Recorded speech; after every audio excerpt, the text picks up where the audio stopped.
Assalomu alaykum aziz do'stlar. Xudo xohlasa biz mana yana bitta obyektimizni topshirish jarayonidamiz Ramazonning ikkinchi kunida.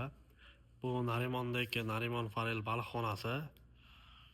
Xudo xohlasa ponni ventilyatsiyasini qildik. Bu bitta xonasi. Hatto pritogi. Как положено bitta hatto bitta pritog bo'ldi. Xudo xohlasa havosini toza qilib beradi. Toza havoda bemalol o'tirib, kelib baliqlardan ham yeb ketsanglar bo'ladi.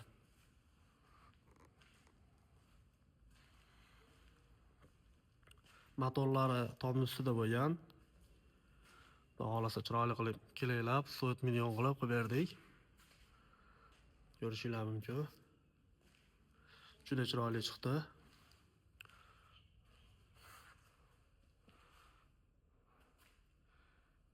Kimga shunaqa xizmatlar kerak bo'lsa, aloqaga chiqishinglar mumkin. Telefon raqamlarimiz profilda.